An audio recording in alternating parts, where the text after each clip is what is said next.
What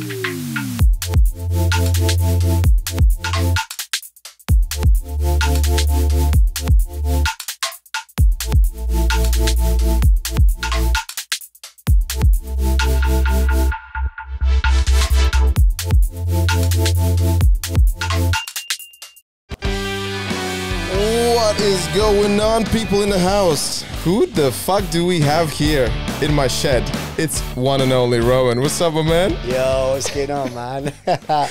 Thanks so much for having me, by the way. Dude, you traveled all the way from London to the amazing Bracknell, and I can't thank you enough for... No, it's fine, because I told you I'm sending you a new voice, so it's all sorted. Yeah, it's going to be a lot. I will probably need to sell the shed. Yeah, well, it's all right.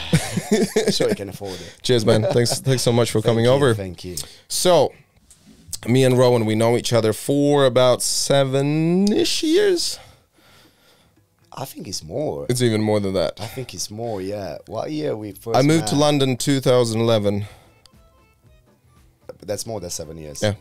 Well, no. I think we met around 2011. I met at the gymnastics, Yeah, remember? so that's like almost 10 years. It's been, yeah. Jesus Christ, we know each other for too long, but I can't complain because you're a really cool dude, man. Oh, mate, like, I guess we just got inspired from each other. That is for sure. And I mean, the first time I met you, it was in the East London Gymnastics. Shout out to East London Gymnastics. Hey. Yes. Because that's where a lot of legends meet up. It's a place where a lot of dancers, a lot of circus, stuntmen, pretty much anyone. It's an unbelievable place. Amazing. I met some great people there. So yeah. And then what was the last time you've been there now? Haven't been there in ages, actually. Because I remember I had a few accidents, and then, I just took it easy. I was like, okay, cool, it's time to move on to something else. Yeah, because it was your knee, wasn't it? Yeah, it was my knee. Yeah. And, what happened? What did you do? Actually, I haven't injured the knee at the gymnastics. I injured the knee on a hard floor. So I was doing, the kick the moon. Yeah. And I was really tired at some point after a long day of training. Yeah. And... when you know exactly when you do flips, you gotta have the adrenaline, and then I fell once that I just didn't feel 100%. Yeah. I was like, oh god, I shouldn't. I think a lot of people can relate to this, that mainly injuries people get when they're tired, when they're not really feeling 100%. And also for those who are listening and watching this who don't know what kick the moon move is, in a simple way to explain, it's like doing a backflip, but you kick with one leg and you don't go straight away up, you go a little bit to the side, and it's like going around the moon kind of thing. Exactly. But if you're curious, you always can look it up. Kick the moon, very typical tricking move. And that's how we met up, and you told me at the time that you were in dancing crew, so you were... Yeah, but also... should I just introduce myself first? Yeah, I know. We're gonna get there. But this is like, I like the intro, the opening. Of course, man. We're gonna get there. Don't worry about it. Rowan is here 2 minutes and he's stealing my show. He's like, this is how you need to run your show. Yeah, let's just go there. So you were in dancing crew at the time, right? Yeah, I was with these guys in a dancing crew, and then that's how it all started. I just wanted to learn some extra tricks. For not just, moves. And then that's why I joined the gymnastics. And then, when I meet people like yourself and other people, I was like, oh, I quite like this. Just getting into it. And then, obviously, besides because I was obsessed with fitness, always been obsessed with fitness. And then, mixing that with my fitness as well, it was just perfect. No. It's just also like such a networking place. Anyone who is in dancing, they can meet potential future people they could work with or work for. Yeah. It's like, you don't know. But here you go, as you mentioned before. Who is Rowan and where is Rowan from? I actually thought you forgot about Of course not. Should I mention? I would never do that. But I like to open with something what, we can relate. I like that. You're different. Yeah, I like that. So, for the old audience, my name is Rowan Row. I'm originally from Romania, because a lot of people think, oh, is this guy British? Is this guy and I moved to London back in 2010. So it's been about 11 years, over 11 years. And at this stage, I'm doing Instagram and YouTube, mainly fashion, fitness is the main base, and also with this comes lifestyle, travel and any other things like tech. I do a lot of like work with tech brands as well, cars. Pretty much like a lot of like someone who doesn't have a driving license. Exactly. I was just having a conversation about this earlier. It's like, Rowan, when are you gonna get licensed? Well, I'm so busy. You know, everyone wants me to ride their cars. It's you know what? It's not. It's not being busy. I don't. You know, like you can always find time. Yeah. But it's because you're in central London. It's always been living in central, and then I never really needed a car anywhere, and then. I love cycling London everywhere. It's just you avoid traffic, you avoid everything. If I was living somewhere that I need a car, like for example, I remember I was in January in Dubai for a month, and I was like going crazy. I was like, I need a car in this place. I need a car. Like I can't be spending on taxi 24/7. And then you know a place like that, I was like, okay, cool, I'm gonna do it. But then back in London, I'm like, I don't need it. So I just need to find that okay, let me do it. So I have a get it done. Yeah, exactly. I can totally relate. I used to live in East London, and car is huge pain. It's not talking about parking, not talking about the stress you get sitting in the traffic. Like with a bicycle, you just ride around. It's congestion charge. Congestion charge. It's all those things, and also like the speeding. There's always 20 miles or 30 miles an hour in London. It's a pain. I totally understand that. And I got a car only when I moved to this countryside. And now I'm riding with my sexy van. Yes, so you are from Romania, and me and I'm from Latvia, so we kind of bonded straight away. Two immigrants. What's up? Hello. Hello, I'm from Latvia. Yes. And while I'm talking about Latvia, this is just a kind of a throw in there. So after you're going to get 400,000 followers more on your Instagram, your main account, your fashion account, you're going to literally have amount of followers just as amount in Latvia who live there. It's 1.8 million who live at the moment in Latvia. Wow. And so when you reach 1.8, I will call you up and say, now all Latvia is following you, which is insane. So you're from Romania. Tell me a little bit about your upbringings, about things what you used to do younger, and also just a little bit how you made that decision that you want to move to London. Well, since a very young age, I've always been a very ambitious child. Growing up as a professional athlete, I started around age of 9. I used to be a runner, so I always have that mentality of never giving up. Like growing up like that as a child, having a really tough coach, it did actually help. Looking back, but it's not just because I've been through that, because I have other friends that they've been in the same situation, but there wasn't as driven as me, as ambition. But I just had that drive in me, that thinking that okay, cool, is actually everything is possible. And then I love the way I grew up. I didn't come from a very let's say a wealthy family. I came from very like basic. We didn't have much, and that kind of drives me even more to want more to create for myself. Not necessarily money or stuff. It's just stuff to achieve and to do great, and most importantly to inspire others with things I was doing. So after a while, when I was getting to my teenagers status, I decided to move to UK.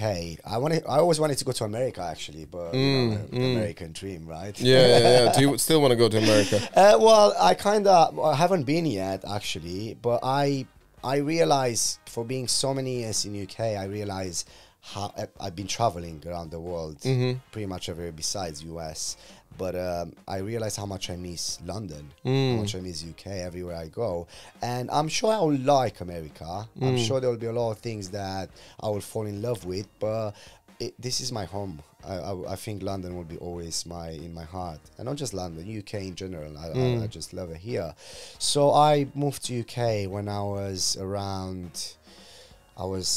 21 actually. Right. So I moved at 21. It was very interesting. Let's call it like that. Yeah. It was very interesting because I couldn't speak the language at all. I came with 2 of my friends. They could speak really good English. They could have a proper conversation. But I was just a lost child. Let's call it like that. When back in Romania, you said the interesting thing. You said that you realized anything is possible. How did that happen? Well, the thing is, Well, did you see a film? Did someone inspire you? When do you realize that actually anything is possible? Because, you know, like the small town or small country mentality is all about, well, I'm probably going to do what my dad does. I'm going to do what my mom does, you know, kind of stay here and have... Because I had a gut feeling, you know, I had that feeling that there's more. This is actually a very good question, you know, and I actually never, ever, no one asked me this question before. Here you go. That's why we're here. Oh wow! I have a lot of buttons. I love that. I love that. Look at this. And this is the story how Rowan decided that there's more in this world. Snap. Oh god. Oh my god! I love that. Wow. And this is where Rowan decided he needs to open the closet. Shit, he's going to probably ask me to edit that out. He's like, no closet. No, this is organic stuff, mate. I love it. You know, that's a very good question. I don't even know what to reply to that question. I'm just going to be organic about it. I think I was more like, I just want to try things. Yeah. I just go with the... You were just actually curious. Going with the flow, yeah. You were just curious. Like, I don't care if I fail. Obviously, if I make it, it's great. But one thing I knew, I'm not going to give up easy on something that I love. Yeah. On everything... this is what I learned about myself since a young age. Everything I done, and I put love in it, I did it with my heart, I never gave up that easy. Even that it was business, friendship, relationship, hobby, or whatever. Right. I always did everything I had. So if I got to a point that I was like, okay, I tried everything, like literally everything, and I can't, there's nothing that I can try. So then I was like, okay, it's time to move on to something else. Exactly. That's perfect. But yeah, so the reason why I decided to move to UK is because I was doing quite a few things in Romania at the age of 21. I was actually having free sources of income. I was working as a hairdresser. I had my business at home. I was working as a dancer in those, you know, clubs and stuff like that. We were doing shows, and then also I had a little bit of sponsorship from my being a professional athlete. It wasn't a lot of money, but it was something that you were making from your passion. Do you know how I know that you were a hairdresser? Go on. Oh. I know what's coming now. Every time Rowan sees me, he's like, "Oh, your hair is shit. Who did this hair? That's why you're wearing a hat. That's why you're wearing a hat now. That's why you're wearing. Exactly. Makes sense. Yeah. Exactly. Oh. Every time, and then there's one time when I couldn't believe. I thought he's like on drugs or something. Rowan comes over, like, "Renars, your hair looks amazing." I was like, "What do you want from me? What is that?" You asked me, "Are you high? Do you have a spliff or something?" Literally, I was like, "You never give me compliments." Hairdresser. That's awesome. You tried all these different things, and then you can kind of figure out which direction you want to go. Yeah. And, so first couple years in London for you. Don't get me wrong.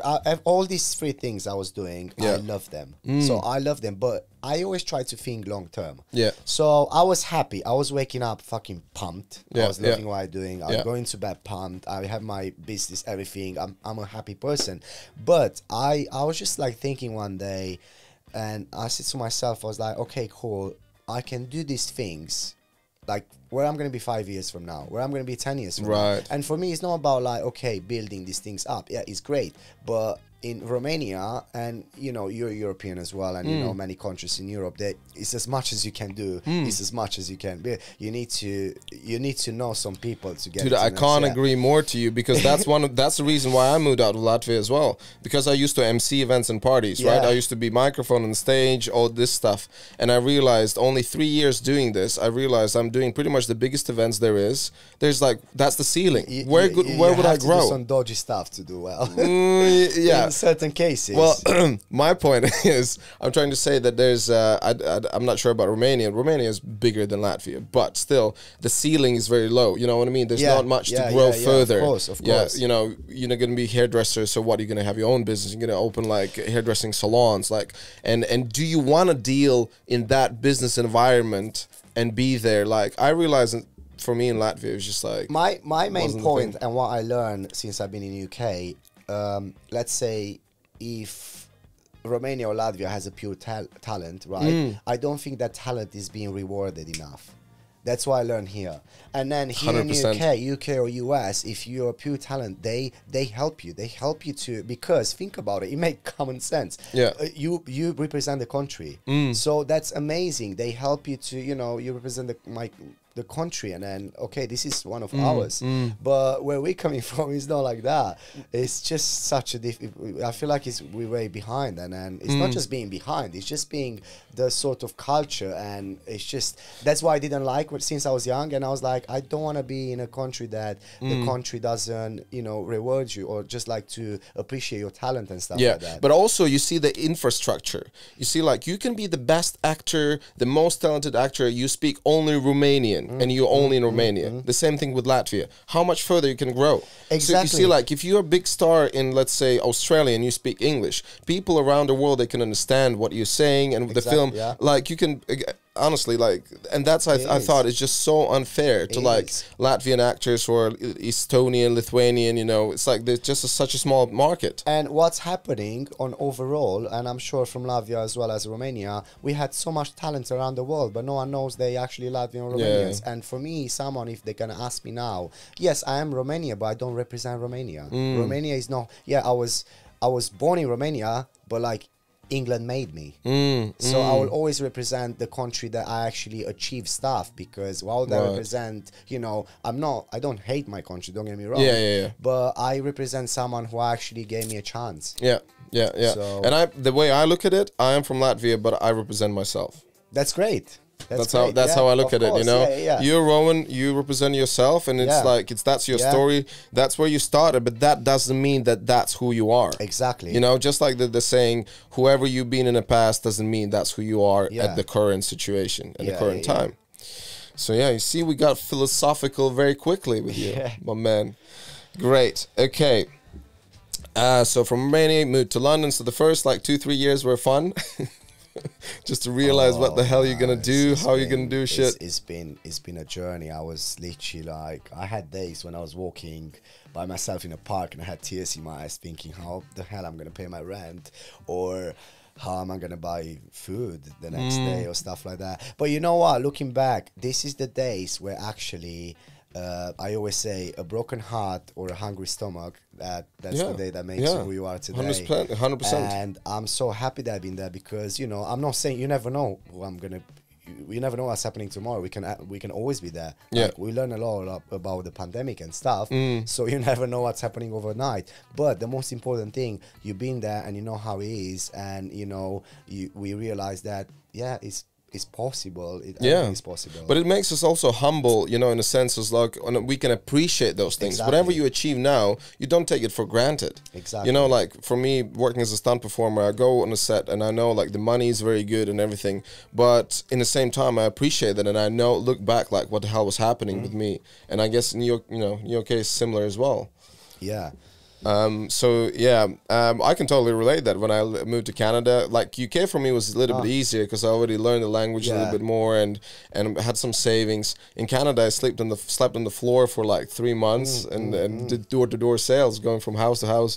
Hello, my name is Renars, and at the time I was like, hello, my name is Renars. Hello from Latvia. I'm sell to you television. Yes, good. Oh man, well, it's good. You see, for me, life is all about. Making, you know, memories and like living it, you know. Because I want to, the way I see it, I want to get to a certain old age when I'm going to be old, and I want to look back. I was like, wow, what a great story. Oh, exactly. I totally agree. I can't agree more. And that's why when I'm old and abandoned, at least I'm not going to, I didn't try that, or someone didn't allow me to do that. It's all in your hands. It's all in your hands, traveling, meeting people, experiences. Yeah. What are you going to do? Like, let's say, I like this subject lately. I don't know why. Maybe because I want to have kids soon. But what do you think is the best way for kids to experience stuff? Like how to educate your kids in the future? Do you want to have kids in the future? Absolutely, yeah. How many? Well, you know, probably about at least 2 or 3. Oh, okay. Yeah. 100%. Because like one of the biggest problems what I see in developed countries, kids are so bored out of their ass. They create these problems where they don't exist, but because they're just so used to that everything is given to them. You know what I mean? you see, this is another thing why I want to talk about it, because I have a lot of friends with kids, and also my sister has 2 boys as well, which they're quite young. One is 5 and the other one is 13, 14.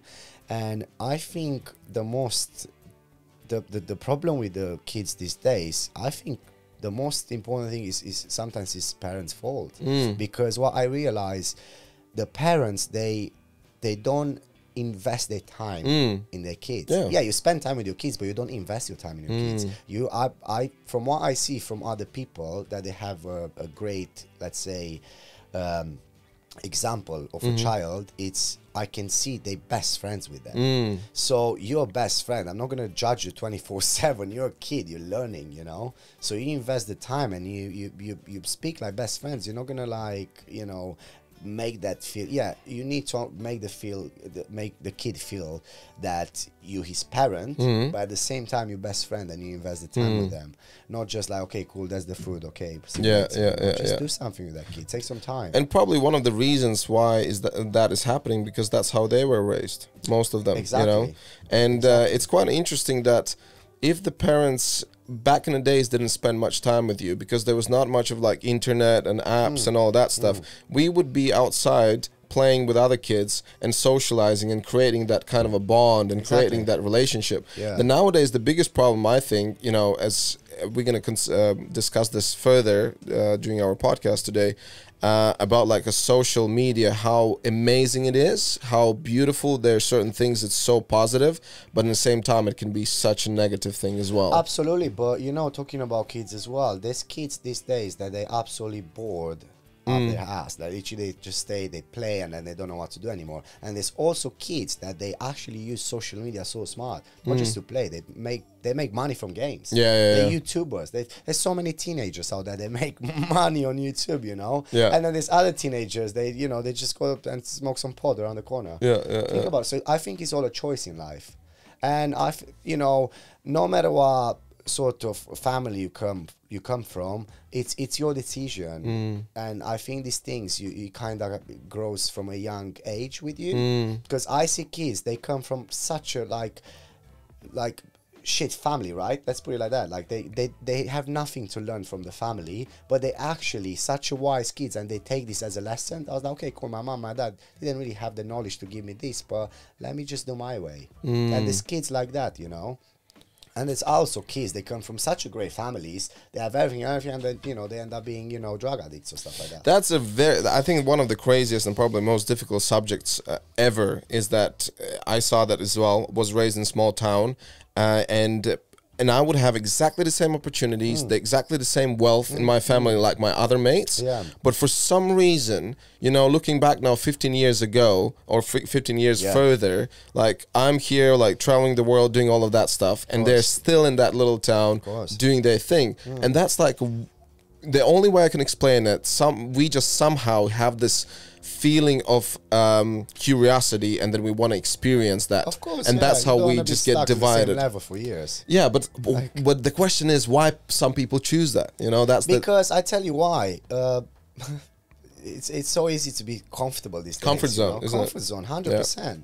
It's like, you know, some people every day they do 9 to 5. They come back home, they watch their, you know, series, and that's it. So they love that. Some people, they love 9 to 5. I'm not blaming them for that. It's just your different choices. It's your choice, but I refuse to do that. Yeah. I rather create something that, you know, keep inspiring, come up with something else, because nothing lasts forever. Nothing lasts forever. I know what I'm doing now, probably in a few years it's going to be something else. But you move on. It's like a relationship or whatever. It doesn't work. Okay, cool. Just there's just some weird, interesting formula or something we have going on. It's just about like, you know, like in a way we're very similar, because we have that strong mentality and strong personality from a very young age, and we always believe, okay, I want to try this, I want to try that. Okay, I failed. Fuck, it is what it is. Let me try it in a different, or try again in a different way and stuff like that. But not everyone. Not everyone. That's why it's a very small percentage of this world, they're like real entrepreneurs, and everyone has 9 to 5s. What do you think about if someone says immigrant mentality? What is that? Oh, actually, talking about immigrant mentality, there's someone I follow, and I always listen to his podcast and his YouTube stuff, which is a massive it made a massive change into my life since I discovered him, which is Gary V. I'm not sure if you heard Gary of him. V. Yeah. Shout out to Gary V. Yeah, shout out to, you have to look his stuff. He's a Russian, immigrated in America when his parents were like, you know, basically he was born in America, but they have the parents, that Russian mentality, very similar as Latvia, right? It's the same thing. And he talks a lot about that immigrant mentality, you know, and also like this, in my opinion, there's two different sorts of immigrant mentality.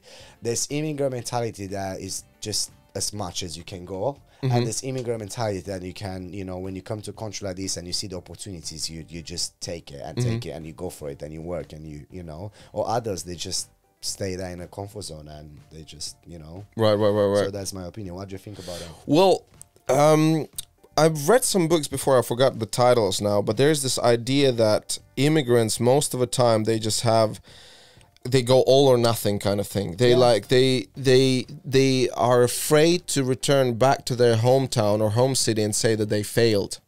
It's almost like if they leave the country and they're somewhere else, they're gonna make it work no matter what. There were some of them, some of them. Because I'm laughing. I mean, something else came into my mind, and I need to share this. Wait. Let me finish it. Just remember. Don't forget your thought. Sure. And one of the reasons why I can kind of relate to myself when I moved to Canada. When I went to Canada, remember there was a couple other Latvians who would, in about 4 months, they couldn't find a job. Yeah. They would tuck their tail up their ass and they would go home, or they would message their mom, send me money, I need to get a ticket and I'm gonna come back. And I said, I'm never gonna be that guy. I was like, fuck no, I'm never gonna be that. So literally, you know, would do door-to-door sales, whatever it took me. But I was afraid of that, a shame coming back, and everyone would walk around with the bell, shame.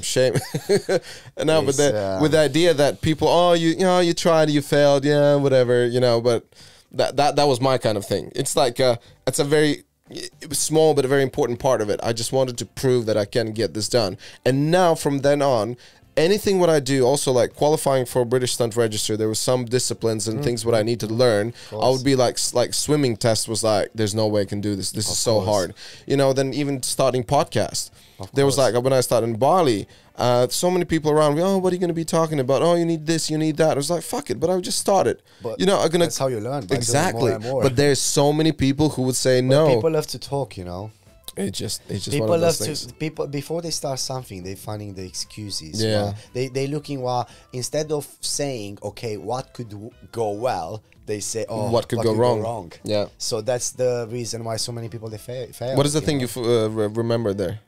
Sorry, you said like there's something you want to tell me. About when people they go back home to the country. Like obviously, I know quite a few people that they you know, they take money from bank and then going back home having Rolex or hiring some cars and driving around their town saying that they're making a lot of money, and then they're actually dying hungry. Oh my god! I heard some stories as well. So that when you said that crossed my mind. I was like, God, there's some characters out there. It's just how crazy for some people. It's so important to each for their own. No, and also so important for people to have other people's opinion. It's so important for them. So what my cousin or neighbor thinks about me, you know what I mean? Yeah. Like I have, I lost that idea. I don't give two shits anymore who thinks what things about me. I just do whatever the fuck I want to do, Just go for it, And on this, we're gonna finish our first little segment, and we're gonna move into next segment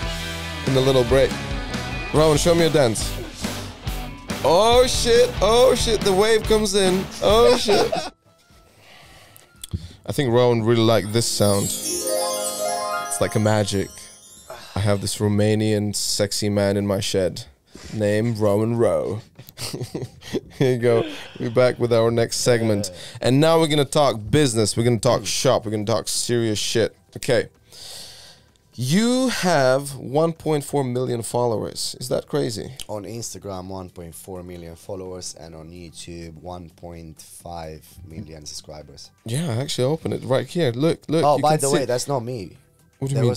Okay, let me tell you a story about that thing. Oh, jeez, that's not you. No. Do you see that on the right? Yeah. It's probably on the left on the main screen. Yeah. So you know what happened? Someone stole my name and he create his music album because my name is a lot of people search my name on Google and stuff, so they use my name to promote his music. Because that's ridiculous. I thought when I saw this, when I was looking up today, so I mean, this is your account on the left. That's you, Rowan Row, 1.55 million, right? Yeah. So I thought that's your playlist of music. That's what I thought it is. Guy, like, that's not mine. That is so weird. And can you report him?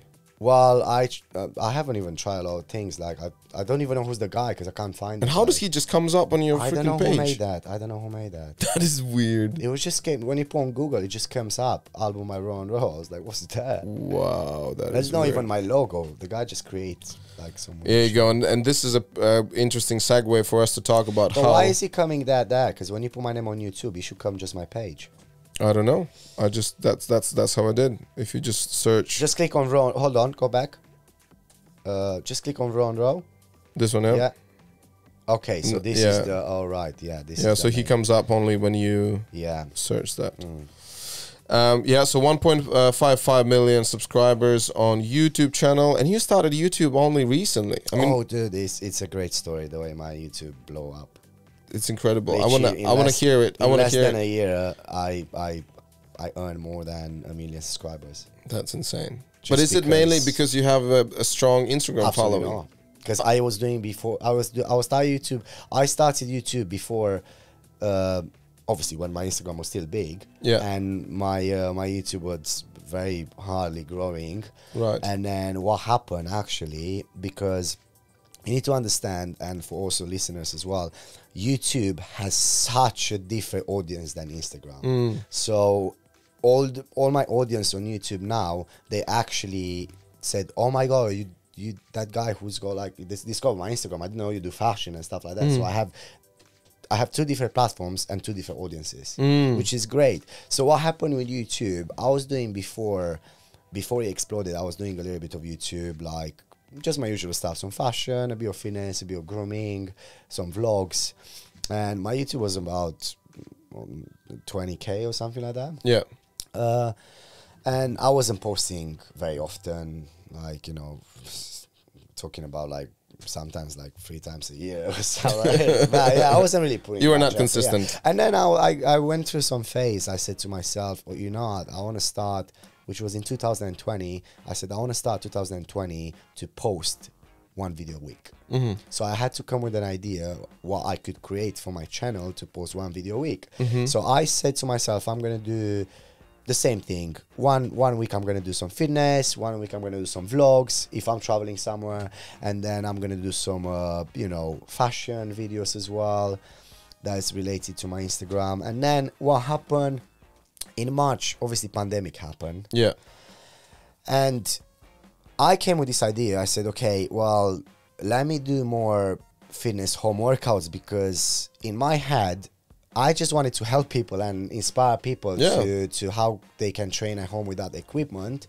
But obviously I wasn't sharing actually my main workouts, because I was thinking, I was like, let me share some stuff that normal people could do. And especially during pandemic at home. Exactly, yeah, because if we share something we do, no one could do. No one will be, I'm not interested in that clip or whatever, right? And then I just did some like basic abs exercises, some basic 10 minutes fat burn workout, some 5 minutes quick and easy morning routine. One of my videos, I remember it was an abs video.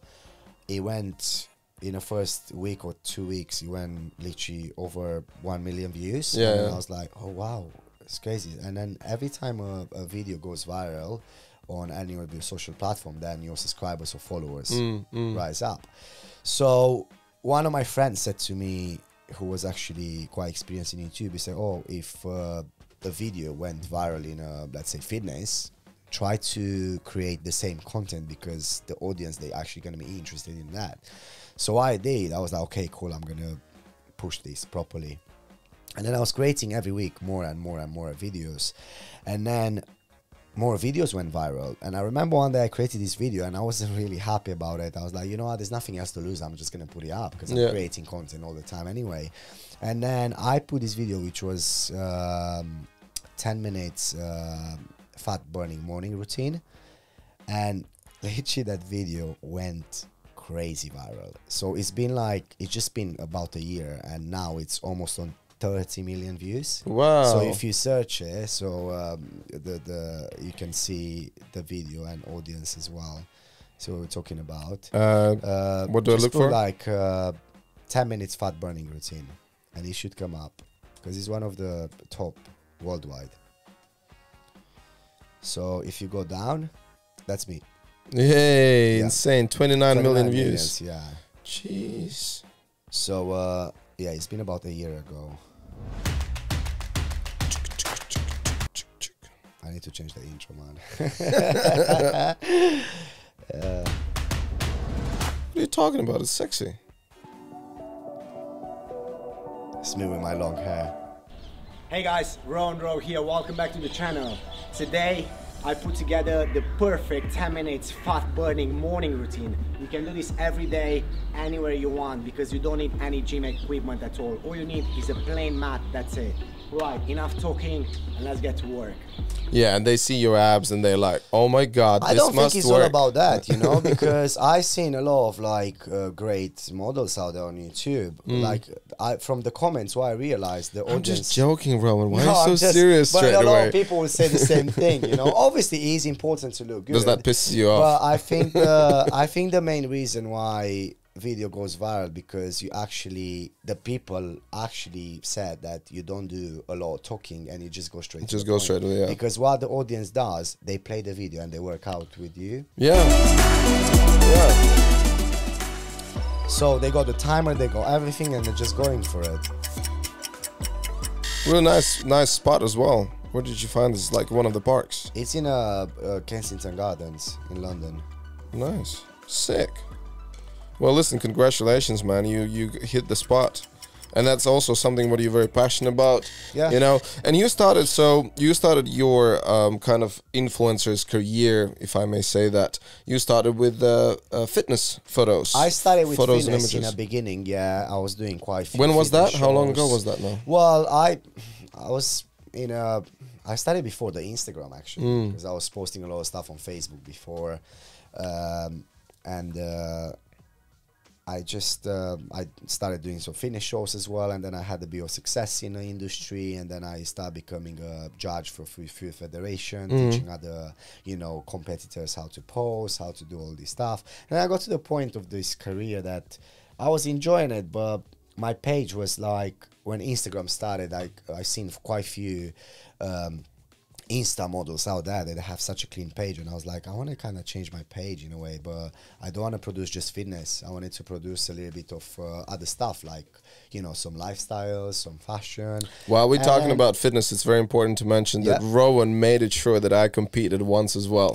What's the name of that competition? I already forgot. It's called Miami Pro. Miami Pro. You need to kind of put a picture of both of us. I would love to find it. I hope I have it. That was a good picture. We were in great shape. Well, you definitely were in great shape. I was just freaking around there. No, you look great, amazing. And you remember like how I was just making fun of the whole thing. But you were making fun of it. You joined the competition just for a laugh. And then Roger, who is actually in one of your Instagrams. Oh, here you go. There he is. Roger Snipes. Yeah, shout out to Roger. I actually was just talking to him a couple of days ago. He bought this amazing... Can you put shout out to Roger? Put the... Okay. Shout out to Roger Snipes. For some reason, he doesn't come up there on the photo. The internet's not... Oh, here you go. Oh, there he is. That's Roger, legend himself. Look at that monster. Jesus Christ. The muscles are from everywhere. And you were on Roger's podcast just not long ago, right? Yeah, and I said to Raj on the phone, I said, like, it's so much nicer to have, people in person than you have this kind of connection to do the podcast.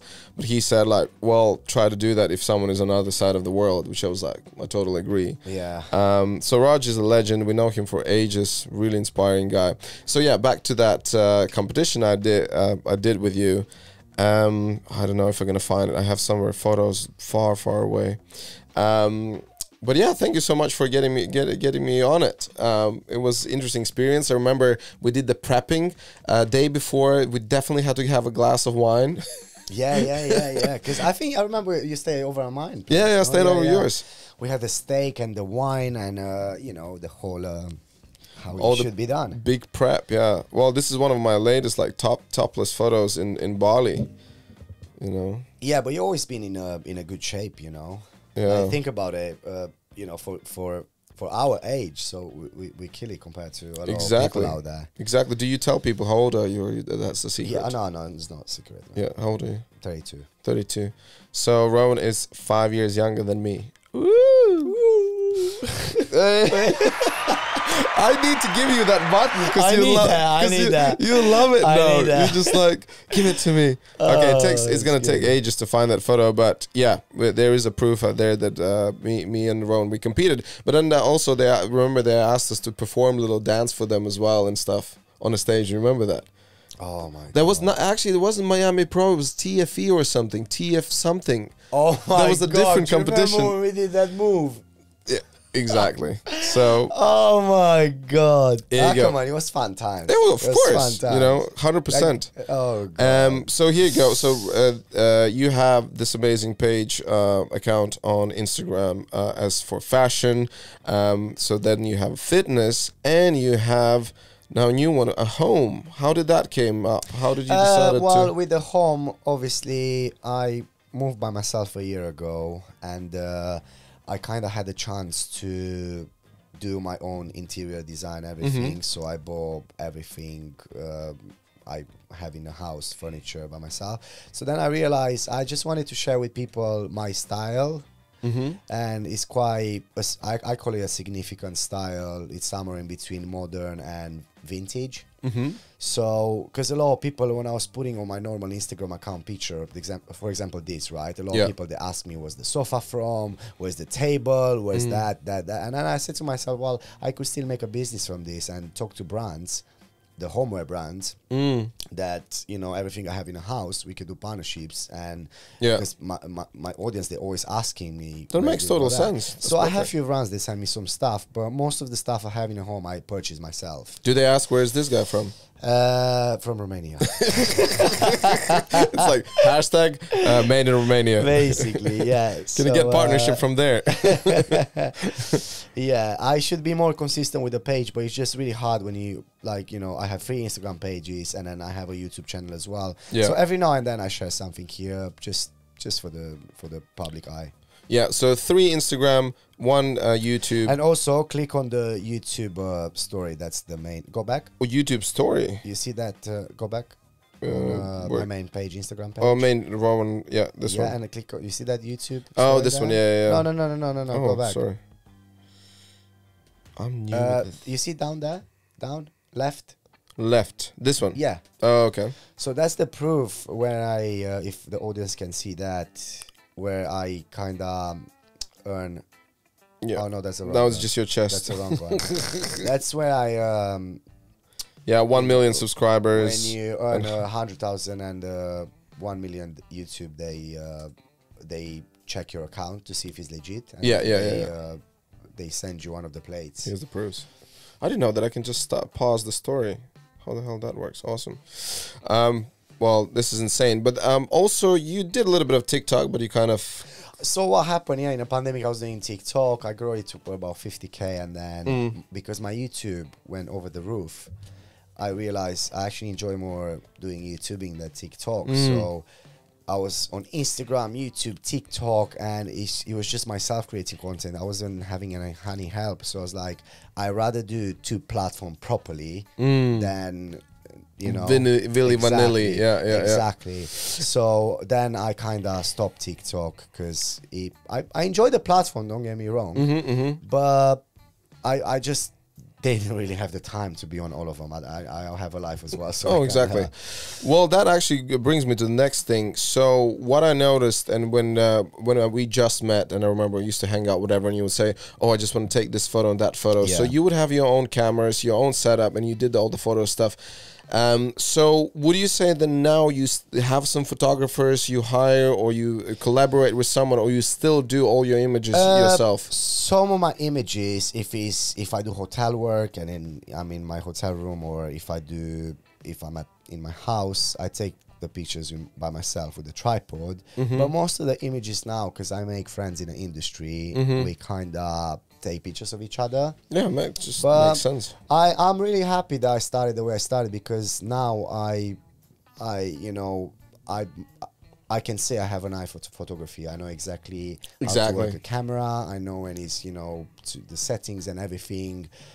And when it's comes worst to worst, you know what to do, and you can make that photo, take that photo. Exactly. You know what I mean? You travel somewhere, you see something, wow, this is amazing. Yeah. So what would you do if you just always dependent on other people? Exactly. 100%. Totally agree. Yeah, because it's just like with any industry, you want to know inside out before you become the boss or whatever. That's awesome, man. And I remember I was like, even then, that's where I could just recognize your share, just the willing of spending, sometimes hours to get that perfect shot, to strike those pauses. Like me and some other dancers were probably laughing there a little bit. Well, yeah, giggling. I was about to say, so who's this, the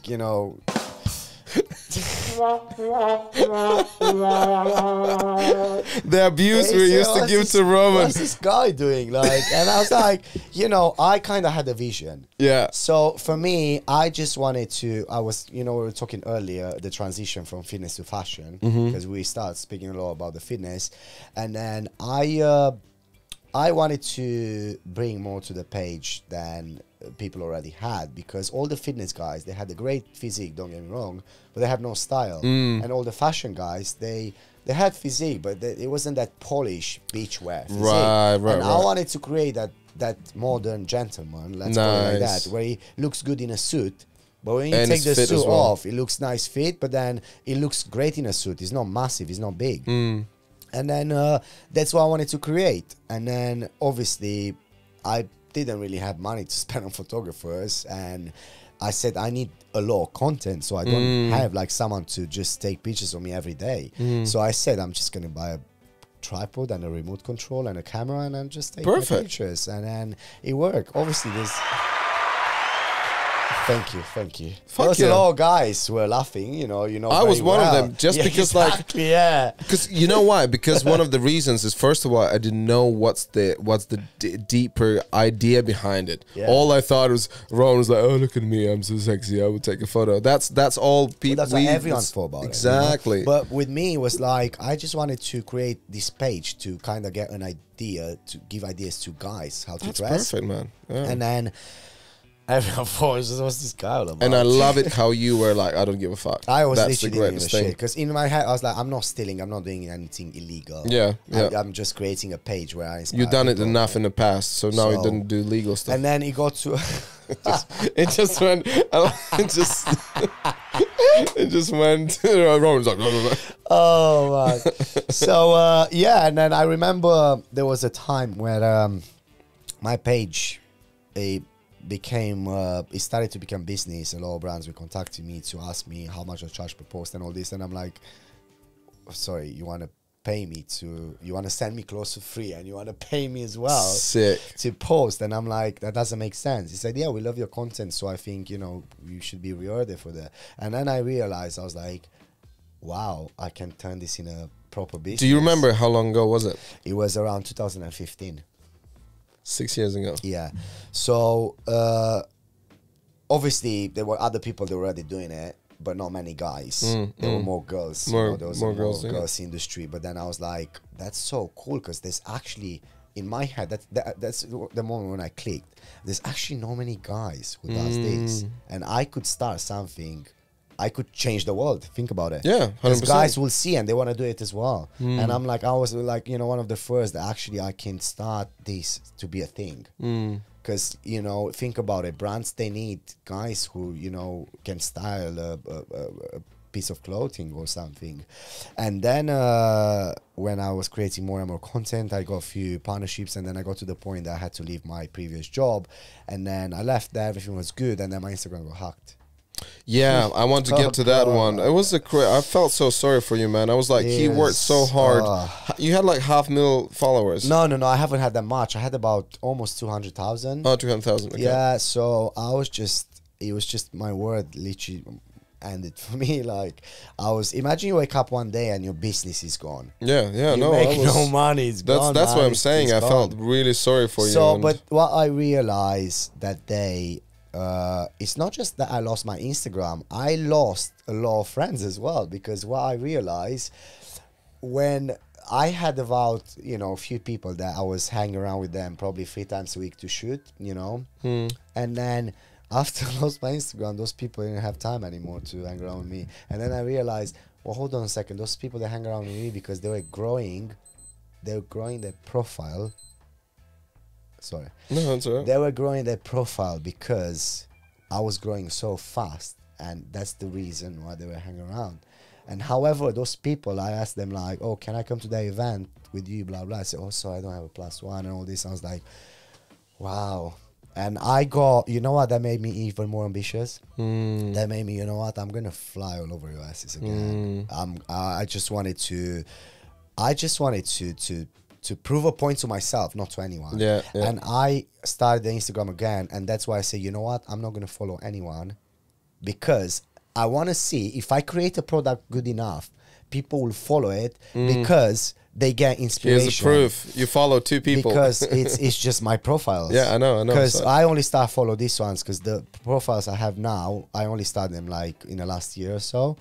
So, but before I was always following 0. And then I realized, I was like, you know what? I'm not gonna follow anyone, because the reason why I'm creating the page again is just for people who actually wants to get inspired how to dress. I don't want my friends to follow me. I don't want anyone. I just want to create a profile for people to just like, because I was trying to put myself in their head. So if I'm a normal person, I'm not on Instagram, stuff like that, and I get ideas how to cook or how to make a nice interior design house, I'm going to follow the profiles that I get inspired. I don't care if that profile is following back. I'm following that profile because I'm getting ideas. That's my aim. So that's why I wanted to build an audience that they strictly interested in my stuff, and not just like, okay, follow for follow, stuff like that. I don't want that. So, and it worked. Yeah, it worked. It worked. And I do believe, like, if you create something good enough, obviously these days it's more harder because there's so much people out there, but even now, if you create something good enough to have that catch, there's no way you're not going to grow. It's even if you create a social media platform, you create a product, you create anything, if it's good enough, people will buy into it. Yeah. I believe that. Because I believe it because I've been there. But that is just interesting for you as well. It's almost like, if you look back now, do you think it's good that it happened? Then you 100%.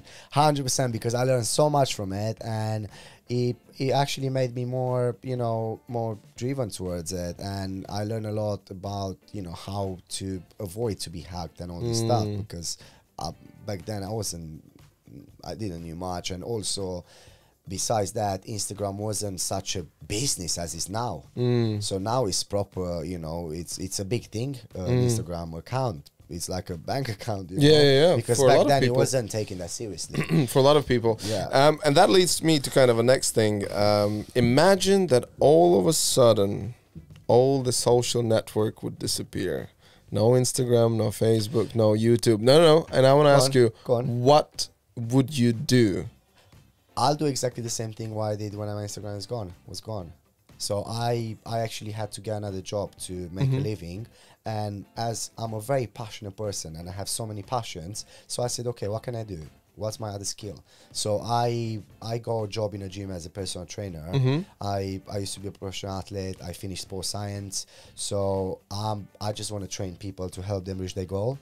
And I was 6 months in a job, and I actually really loved that. I loved it. The only thing I didn't like about the job, that people are too lazy these days. Yeah. So clients were paying me, I was making great money, but it wasn't a satisfaction. I would rather train an athlete that actually wants to achieve stuff. That gives me more joy of the job than train someone who, let's say, pays me, hundreds of pounds per sessions, whatever. It's not the same satisfaction. Because money doesn't bring you happiness, You can make money, but what I would love to actually train an athlete that I can see, come on, you can do it, rather than, I can't do anymore. When did you realize? When did you realize that money don't bring you happiness? I don't know. I always had this from a young child. Like, obviously money brings you the comfort. Yeah, it's great. yeah, good. You have stuff, you travel, you buy things, what you need, equipment, whatever. But for me, it was never about the money. Everything I succeed in, I didn't succeed because I was thinking about the money. I succeed because I was thinking about what can I create, so people, they look at me and say, dude, I love your stuff. That was my main point. For me, it's more joy than someone come to stop me on the street, say, oh my God, Rowan, I love your stuff, man. It's great. That's more joy than someone paying me. Obviously, it's great money, you know, saving, you know, buy houses and stuff like that. But it's more joy for me, someone to stop me to say, I love your stuff. And that, thank you. Delivery. This I should have that. Perfect timing there. Yeah, it's more joy that someone stopping me and drop me an email or a DM and saying, you inspire me, you help me, especially with the YouTube. There's, you know, so many emails I received from the people around the world saying that I helped them to the pandemic to stay in shape and stuff. And that's, my heart is just, wow, waking up pumped. I love this, you know. That's incredible. That's why I believe people who are like that, they the successful people, because they don't think about how much they can make this month. They think about what can I create next to still help these people, or to still bring something on a platform, or to still build my brand or whatever, and then money will come anyway. It's like, it's almost embedded in our tribal DNA that because we are communal kind of creatures, so we want to make sure that there's something we can add to this environment, to these people, to this community, exactly, you know, to the society. And like that's one of the reasons why I started doing podcast. Yeah, because my main thing is like, it's amazing platform, the whole idea of podcasting, and obviously thanks to YouTube and Spotify,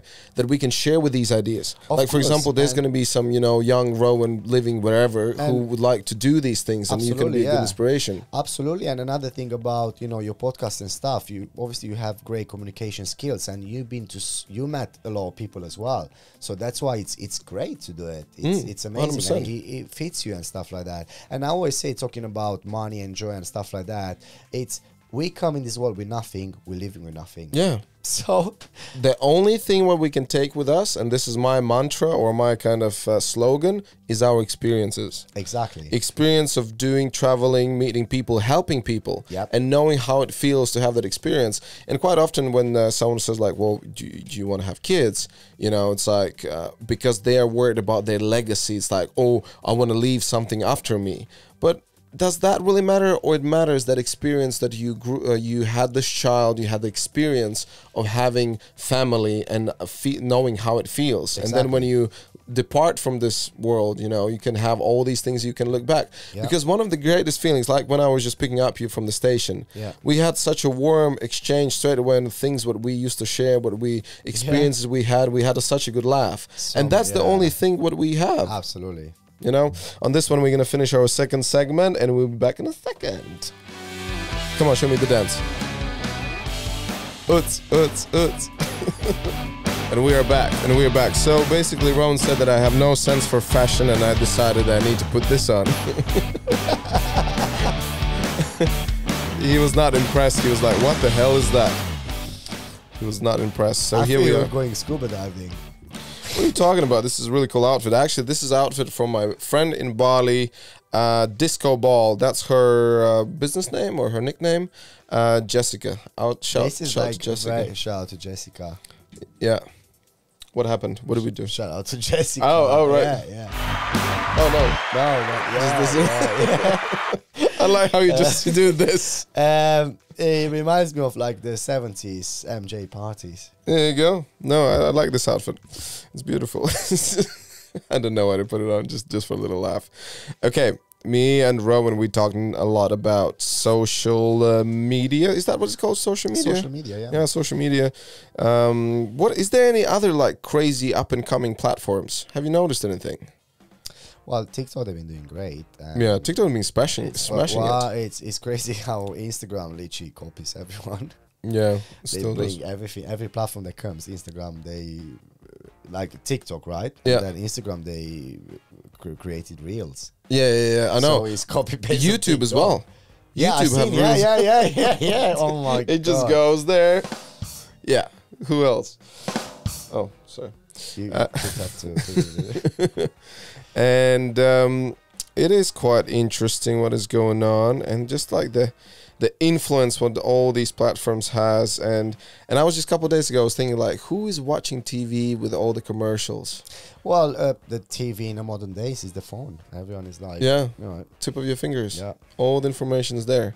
Exactly. And it's like now, even on a date where I was just out with this lovely girl, it's like certain things we wouldn't know the answer, we'd just Google it, and we just literally spend time on Google. So who is that actor playing in that, and Google it. It's easy, so simple. But I think internet is amazing. Like, oh no, it's a lot of people said, oh yeah, internet, blah blah. I'm like, piss off. Sorry my language, but it's great. I think it's French. Great. Piss off is French for good night. Fuck off.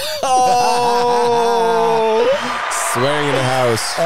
Yeah, my YouTube channel says that swearing is... I think it's amazing. We have so much information because when we were young, if you want to find something out, you need to go to the library to find books, and you can't be bothered. Can you imagine even nowadays to go without internet to find anything? It's ridiculous. Did you use the phone where you would call the certain number and ask the question like, oh, what time it is, or something like that? Remember that? Yeah, of course. What did they call them, like 911 or something? God. No, that's a different one. Yeah, we used to call like police and ambulance as well from public phones when I was young. Crazy. Yeah, we were just fascinating about, oh my God, there's a phone. Or to find a place without GPS. Yeah. Like even if I was picking you up from the station, but I was on the other side, and you're like, how the whole world is so slow, and now it's just boom, boom, boom, boom. It's boom, ridiculous. Boom, boom. And that is why I was like kind of saying to you, what would happen? What would you do if there's no social media? And you said like you have a B plan, which is awesome. Exactly. Yeah, it's incredible. So, talking about the actors and talking about celebrities and people and things what influenced you. So I asked you this question about 2 books, 2 films, and 2 people, and you said like, I don't read. Okay, move on. I can read, by the way, guys. I can read. No, yeah, Rowan can read, but it's like in the same times, if that's not something what you know. Let's talk about this. Go a little bit further, quite close to the mic. Let's talk about this reading subject. I'm totally aware reading is very important, and but I think from my experience, I find different ways to learn stuff. Because I sorry, from a young age, I just find it boring staying in a book 24, but I find different ways to learn stuff. What about audiobooks? Have you tried audiobooks? Yeah, I try audiobooks. Yeah, it's good, and podcasts and stuff, and but that means YouTube. My YouTube is great to learn so many things and listen to so many things and learn and stuff like that. But mainly from experience, I learn most of the things. And I just find it a little bit boring to stay in a book unless it's. I read the news all the time. Yeah, like I love reading like articles and stuff like that. But it's just like staying there on a massive book. It's so funny that almost find like you're ashamed of it. It's totally fine. And if you listen to audiobook, that's just like would be reading book. There's no problem. One of the things, one of the reasons I read books, and I read them from my Kindle. Right, because English is not my first language. So on Kindle, any word you don't know, you want to learn it, you can always press on it, and it shows the translation automatically.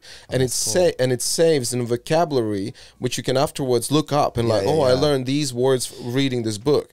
But again, I didn't know that. You learn something every day. There you go, and you see, and that is a kind of stereotype about having a big book walking around, and it's like this clunky thing.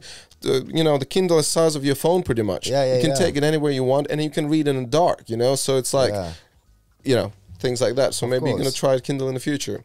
But you gave me an answer regarding your 2 favorite films, and dude, I really enjoyed watching the Curious, was it The Curious Story? No. The Curious Case of Benjamin Button. Oh, hold on. Is this the one with which one is this one? Because Brad Pitt. Okay, I see. Yeah. So you haven't watched it before? Yeah, I've seen it a long time ago, and I already forgot certain things about it. I mean, honestly, I enjoyed watching it. It was so cool. Such a cool movie, film. Isn't it? It's incredible, and there's so many things where they were like just discussing and how it just like this people.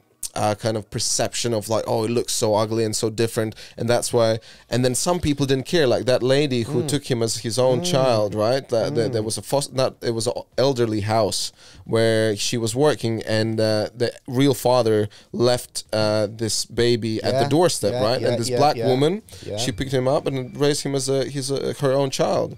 own son. It was an interesting story, but I kind of love the love story as well in the movie. Oh yeah, and it's just like, it was a really good movie, and he played such a great character. Like I love Brad Pitt. I think he's a great actor in so many different characters. And you see, the other thing what I did, I was like preparing a little bit for, because I'm actually, I can't repeat this again. I'm very excited that you're here.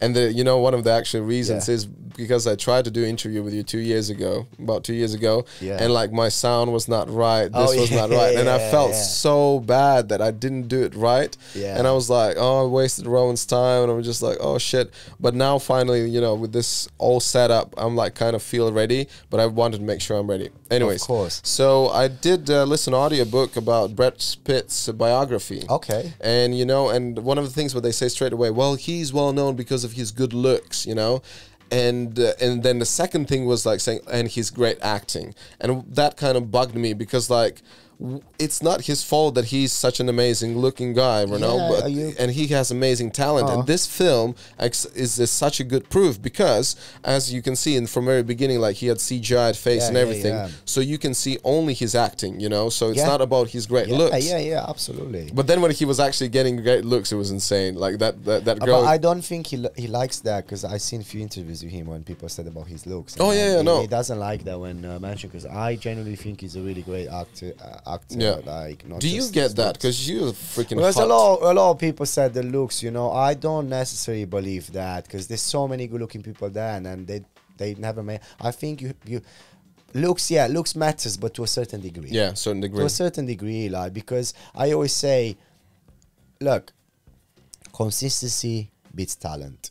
So you can have the most amazing talent, the most good looking guy, girl, whoever you are, but if you don't keep the consistency and the hard work and everything, you're not gonna make it. We have one well, I was just thinking about that. We're obviously not gonna say that name out loud. No, we're not gonna mention the name, but he knows it as well. And then I even speak with him deep about it, and he actually said he admits it as well, and some people, they can't change, and it's okay, at least you admit it, and then there's nothing to do, because there's so many characters like that there. So for people who are listening us trying to figure out what's going on, we have one friend in common, and we used to perform together, and he's one of the most natural, gifted, talented dancer, very good looking, the guy who moves everything, but there are so many other things going on.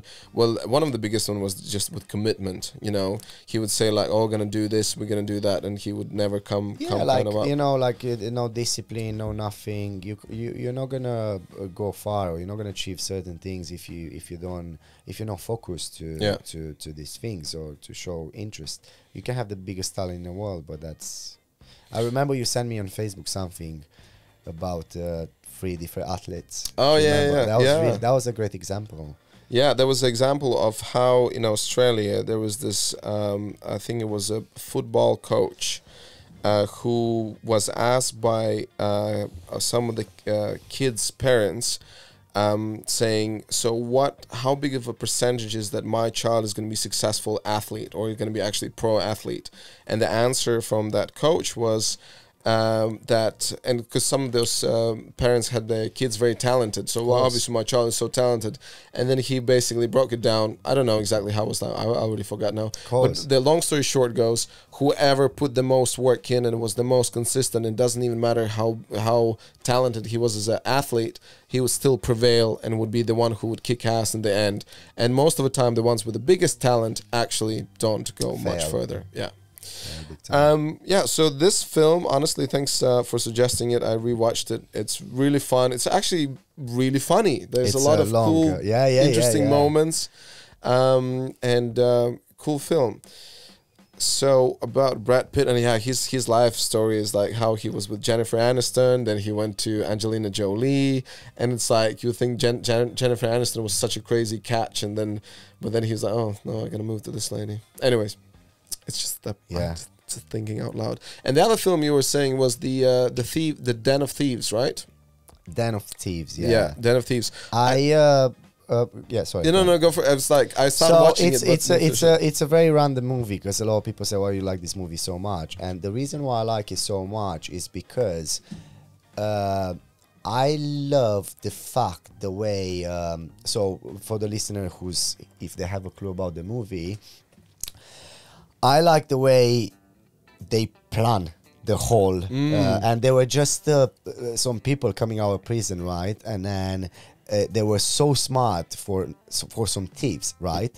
The way they plan every single minute, every second, to rob the biggest bank in the USA, the whole plan, I find that really fascinated. But because I find that fascinated, I quite like the actors who plays in it as well, and obviously as well for the 50 Cent, because he's a rapper, right? I think he does quite pretty good acting. If you've seen the movie, yeah, he does pretty cool acting, and then it was. I just love the whole story and the way it happened, but especially the whole plan of robbing the bank in such a smart way. Yeah. That was insane, and how they just found that what's it called, the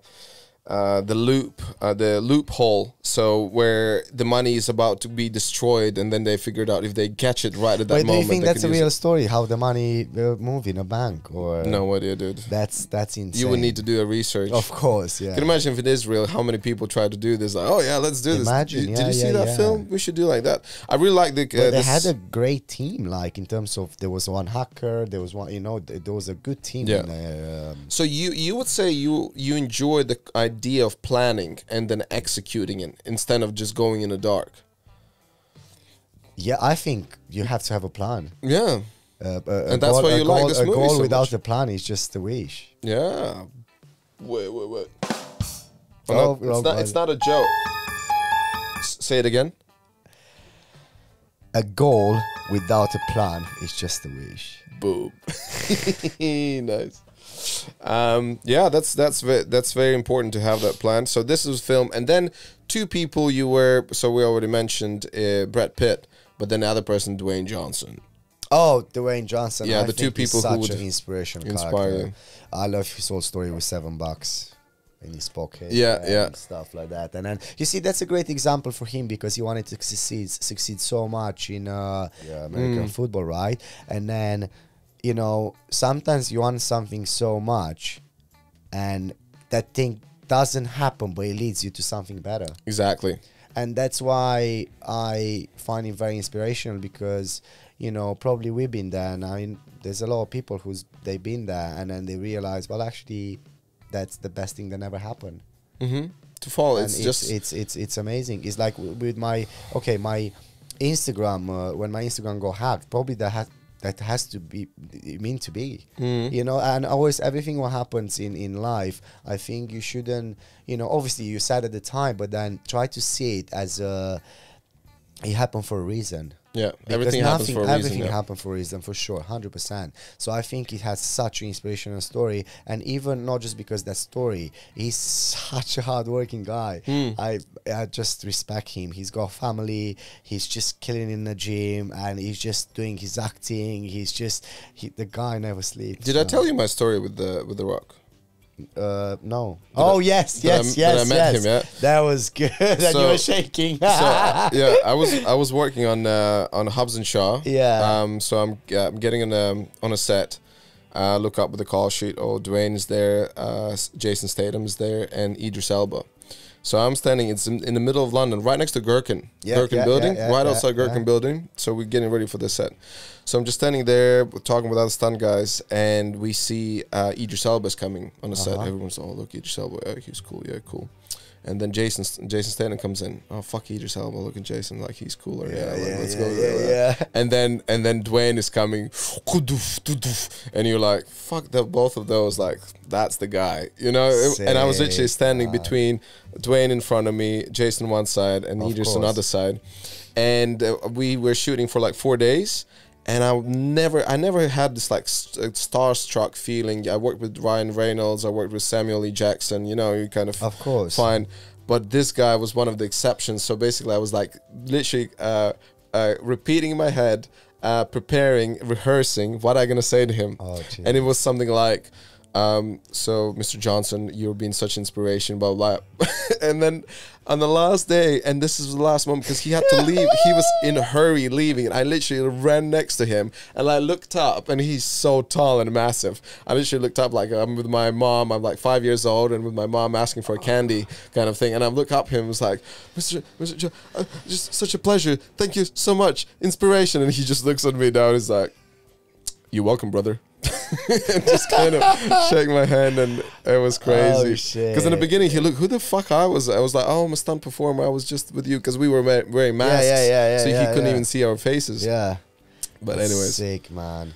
Nah, it's cool. Obviously, there's more people that inspire. Because when you asked me to give you, you know, the movies and the books and the actors, I was actually thinking, because there's quite a few people I wanted to put down, but I said, okay, cool, I'm gonna put like sort of, you know, actor, sportsman, and then another actor. I wanted to put Cristiano Ronaldo as well. I think he's a great example for so many people out there, and he's such a hardworking guy, and he's just phenomenal. And he's a very lovely guy as well.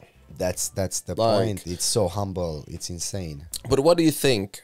For a best footballer in the entire world. Yeah. All times. But what do you think about these celebrities and these people who we see one way, because this is how we see them, and how they're in action in the real life? Well, obviously, you need to understand, to that level, you know, there's a lot of people can be quite, you know, too much, you know, and then you try to be as humble as you can, but you know, I can guess they have their days, bad days as well, you know. But the way I see these people, I'm trying to look at overall. Like, I'm trying to see, okay, why do I get inspired from these people? Right. Don't get me wrong, we're all humans, we're not perfect at the end of the day, but the most important thing is how you are on your overall because some of these celebrities, they can be assholes in front of all the other people. 100%. It wouldn't change anything more much for them. Yeah, that's true. But yeah, with Dwayne or like Cristiano, when I see him any somewhere, especially like when they are on the pitch and the game is just over, and these kids run in, or just random people run in and want to have your autograph, and like security is tackling them, and Cristiano always comes no, come here, I will give you the autograph. Cristiano always, and then, you know, that's a great example that he actually came from the lowest point ever, and then he will never forget that, and that's amazing, you know. Yeah, true that.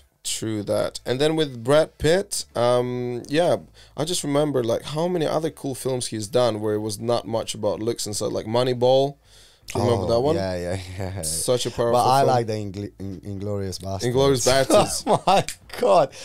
Oh god, that was crazy. Inglourious Basterds in general, the film is insane. Like the guy who was playing the main villain, what was his name? Was playing the German guy. What's his name? Because he's a wild character. He speaks so many languages as well. What's his name? Yeah. We're gonna look up right now. And where is he from? Yeah, he's I think from Austria. Because he's such a mental character. Like he switches. Christoph Waltz. That's him. Yeah, that's him. Yeah, he was playing Hans Landa. It's insane, man. Yeah, really cool dude. And I think he started mainly with theater, Austrian German. So he lived in Austria. Yeah, that's good. Yeah. Yeah, and when you live in Austria, actually, when I was in Bali now, so Austrians, most of them there like speak 3 or 4 languages easy. Of course. So, and that is, and it's like for us, like you speak Romanian.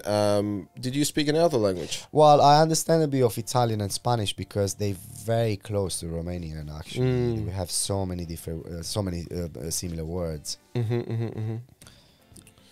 Cool. Listen, well, I think we've done pretty much almost an hour and a half. Yeah. We did pretty good. Before we wrapping this all up, some of the things I try to ask to my guests is about, and we already covered a lot of them. So what is your kind of almost like a formula for success, or what you could suggest to people who maybe struggle with getting where they want to be? And I mean, you covered a lot of that already. Well, I think success means something different for everyone out there. But for the people out there, for the audience, and for myself, let's start. For me, success means to wake up in the morning and to feel the joy, to do something I love, and to thank you. To wake up pumped, basically, and to go to bed pumped. That's success to me. That's just, as long as the joy is there, that's success to me. But however, like I realize a lot of people, they struggle to find what's their passion. That's the problem with most people I met on a daily basis. They don't know what to do to be happy. because a lot of people, they in some jobs and they make great income, for example, but you see, that's the thing, there's no success in them. They might be making great money, they buy houses and everything, but they don't enjoy that. They don't have the joy. Right. So I always say to the audience, try to find your passion. Don't give up. Just keep going forward and try to find what you actually love. And don't think, okay, I love doing this, but I'm making no money. Okay, keep doing that, and then try to find a way, how could you build that in a way to make it a source of income. To make it profitable. Yeah. And it is so crazy. Like, and again, this is one of the reasons why I'm doing this podcast, because I know you for a very long time. And this is what you just said. That's something what I've been thinking and doing. And actually, when I moved from Canada to UK, I wanted to create a website which would help young people to figure out what would be their direction in their life regarding their careers. And then the one of the biggest problems is then you go, let's say, in a school for young kids. So where do you want to study? I don't know. What is the thing? What are you passionate about? I don't know. And then is the question, what do you do in order to find out what you're passionate about? Oh, nothing, whatever. But you see, this is another thing why, you know, in a way, we're very similar, both of us, in a way, because you see, like any other people out there, we do love a good party or whatever, but we're very disciplined in terms of we have a good balance, because the reason why probably we find our passion is because we always been concentrate on stuff that, okay, what can I do next? Other people, they fall into that, especially in London. London, I always say, can either make you or break you.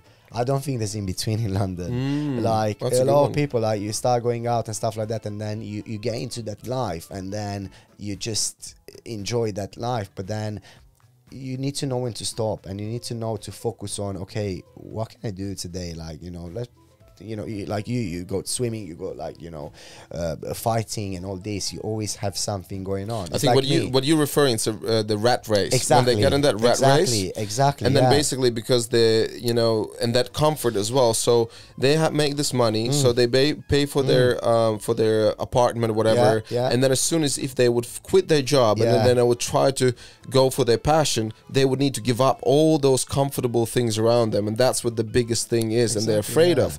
But it's very difficult for me to understand that, because in long run, you know that it's not going to work. And then people are rushing I think people are rushing too fast these days. They just, everything, if they start something, they just want to see straight away the you know, results, success. But it takes fucking time, man. Yeah.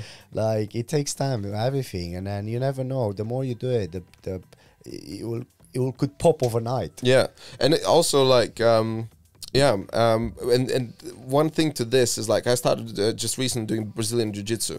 Martial art, which if you listen ever Joe Rogan's podcast, he can't shut up about BJJ, and it's very trendy and very popular. And when I was in Bali, I was like, okay, I will need to try it. So I've done judo, I've done a little bit of wrestling, but never done BJJ. And I try it. And one of the things what everyone talks about it, and I can 100% say that it's truth. It doesn't matter how strong you are and what kind of martial arts you've done in the past. BJJ white belt who had at least 4 months training gonna fuck you up. So what basically it does, it takes your ego and leaves it outside. You know what I mean? It's like, and that is a very good check of your pride, and just like.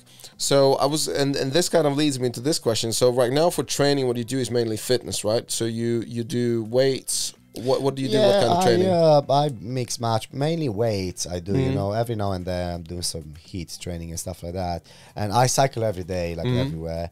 But obviously, I do have fast metabolism, which helps a little bit. But you can have the best genetics in the world. You still need to put the hard work down. Yeah. So I in terms of the training, obviously, just keeping the consistency towards weight training, and obviously some cardio, and I do my cycling and heat training every now and then. And have you thought about trying maybe some martial arts or doing something I don't really want to get into that, because I don't really want to injure myself. Get injuries. Everything I do is, you know, I kind of need to stay in shape most of the time and not being injured and stuff like that, because otherwise I just lose jobs and stuff like that. So that's the main I tried, reason. you know, in my early 20s, I tried a few different things. Not much fighting, honestly, but it was something that I had some passion. I was trying it. Especially with the injuries I have on my knee and everything, I don't really want to aggravate or stuff like that, and then go through other like surgery and stuff, you know. I really hope that one day I could get you into BJJ, man. Like, seriously, look, all the celebrities are doing it. Look around. Who's not like Russell Brand, the comedian? He can't shut up as well about BJJ, and never done it before. But we leave this for next time. Listen, let's wrap it up. We're gonna get you back to London. What's the plans today? Well, I have a meeting later on, so now the main plan now to go somewhere to eat because I'm so hungry. Oh man! And then also for your future stuff. So developing these, any upcoming projects? Well, there's always project coming up, especially on my YouTube channel. Even now, the next meeting is to discuss another project I'm planning to do with the person I'm having a meeting with. And then, there's always stuff into my emails with different brands and stuff like that. I don't have it now at the back of my mind. No, it's all right. But I know that you're always busy. You're busy. It's always stuff going on, which is great. I'll call it more productive, not busy. Fuck yeah, I love it. Yeah. Cheers, my man. Thank you so much for coming again. We're gonna finish this one.